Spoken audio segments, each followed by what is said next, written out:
Hi, this video is meant to illustrate how we can use GIS to evaluate and analyze risk inside of a GIS. So the example here is for a solid waste management unit, and this area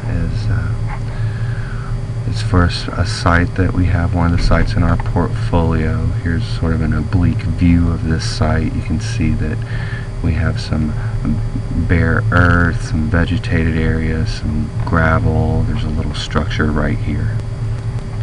And for this particular example, when evaluating risk inside of the GIS, the things that we're interested in are 5 parameters for this particular model. We're interested in the surface type. We're interested in delineated areas of VOC contamination, SVOC, PCBs, and metals. This model is really driven by decision makers and on the project team.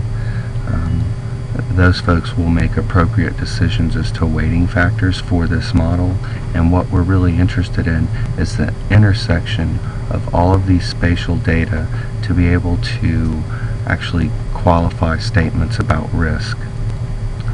So again, each parameter has its own weighting factor, and within that there are certain categories, be it particular surface types, ranges of values.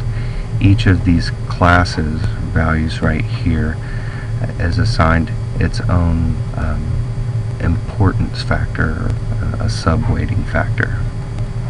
So inside of the GIS, I've gone and digitized the surfaces here into different land use categories.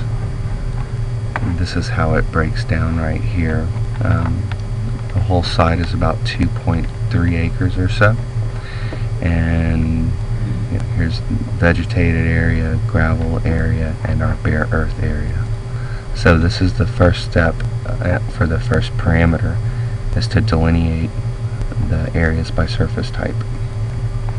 These points are the sample locations that we're going to use to delineate areas for VOCs, SVOCs, PCBs, and metals.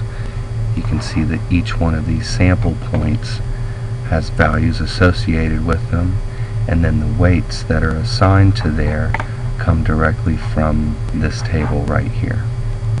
We delineate areas for each analyte type using Thiessen polygon analysis, and then I then clip that just to our area of interest.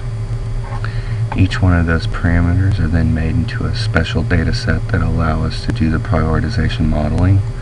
This is for the surface. Again, we've ranked this from low to high importance based on user input.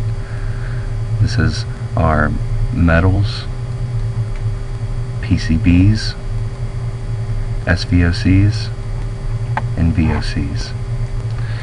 It's the intersection of all of those parameters inside of the GIS that allow us to calculate a solid waste management unit risk index. And again, that risk index is based on all of the values that the project team inputs into the model. And this is dynamic. It can be changed, and you can run various different scenarios. In this scenario, our values range from 22% to 100%. So with a GIS, we can qualify, again, any statements that we make about risk. In this analysis, we can say where the risk within the solid waste management is. We can rate that risk according to our risk index. Here we're just showing 75, 77, 80%, and 100%. And within this particular case, for a 2.6 acre site, it's deemed risky, but again, we can bracket that statement by saying it's risky based on this area right here, which is 0.6 of an acre, or less than 2% of total land area. Hopefully we can use this in the future. Okay, thanks.